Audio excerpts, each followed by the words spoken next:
તો ગોંડલના ચર્ચિત રાજકુમાર જાટ હત્યા કેસનો આ મામલો, જ્યાં સમગ્ર મામલાની તપાસ સુરેન્દ્રનગર એસપી પ્રેમસુખ ડેલુને સોંપાઈ છે અને સુરેન્દ્રનગરના એસપી પ્રેમસુખ ડેલુ તપાસ ટીમનું ગઠન કરશે। તો સાથે જ આ તરફ કુવાડવા અને ગોંડલ પોલીસને કેસના તમામ દસ્તાવેજ નવી ટીમને સોંપવા માટે હુકમ કરી દેવામાં આવ્યો છે। ગુજરાત હાઈકોર્ટે રાજકોટ બહારના અધિકારીને તપાસ સોંપવા 3 અધિકારીના નામ માંગ્યા હતા, ત્યારે ગુજરાત હાઈકોર્ટ સમક્ષ સરકારી વકીલે સુરેન્દ્રનગર એસપી પ્રેમસુખ ડેલુ અને ધાંગધ્રા ડીવાયએસપી જેડી પુરોહિતનું નામ આપ્યું હતું અને ડીવાયએસપી ધાંગધ્રા કેસમાં સ્ટેટમેન્ટ કરશે રેકોર્ડ। ત્યારે તપાસના પ્રથમ રિપોર્ટ 10 ડિસેમ્બરના કોર્ટ સમક્ષ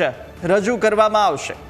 તો મહત્વના અપડેટ આવી રહ્યા છે, વધુ વિગતો પણ મેળવીશું। સંવાદદાતા જયેશ ફોનલાઈન પર જોડાયા છે। જયેશ, ગોંડલના ચર્ચિત રાજકુમાર જાટ હત્યા કેસના મામલો ને હવે સુરેન્દ્રનગર એસપી તે પ્રેમસુખ ડેલુ જેમને તપાસ સોંપવામાં આવી છે, શું વિગતો સામે આવી રહી છે? કુશાગ્ર, ગોંડલનો જે રાજકુમાર જાટનો જે શંકાસ્પદ મૃત્યુનો જે કેસ છે તેને લઈ અને છેલ્લા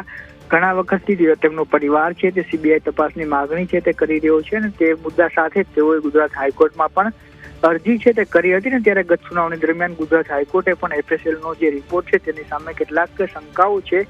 તે ઊભી કરી હતી ને ત્યારબાદ રાજ્ય સરકાર પાસે રાજકોટ જિલ્લા બહારના 3 અધિકારીઓના નામ માંગ્યા હતા કે જે નિષ્પક્ષપણે તપાસ કરી શકે છે ને એ દિશામાં આજે રાજ્ય સરકાર દ્વારા જે સુરેન્દ્રનગરના એસપી છે પ્રેમસુખ ડેલુ તેમનું નામ આપવામાં આવ્યું હતું અને ત્યારબાદ ગુજરાત હાઈકોર્ટે એક આદેશ છે તે પસાર કર્યો છે, જેમાં સમગ્ર જે હત્યા કેસની તપાસ છે જ્યારથી ઘટનાક્રમ થયો ત્યારથી લઈને અત્યાર સુધીની સમગ્ર તપાસ છે તે હવે સુરેન્દ્રનગર એસપી પ્રેમસુખ ડેલુ છે તેમને સોંપવામાં આવી છે। સાથે ધાંગધ્રાના જે ડીવાયએસપી છે જેડી પુરોહિત તે પણ આ તપાસમાં સીધી રીતે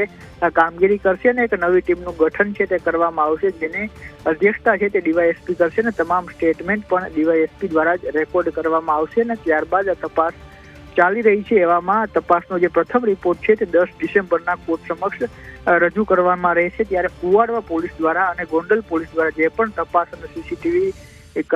કબજે કરવામાં આવ્યા છે તે તમામ નવી ટીમને સોંપવા માટે પણ આદેશ હાઈકોર્ટ દ્વારા કરવામાં આવ્યો છે। બિલકુલ જયેશ, માહિતી સાથે જોડા બદલ આપનો આભાર।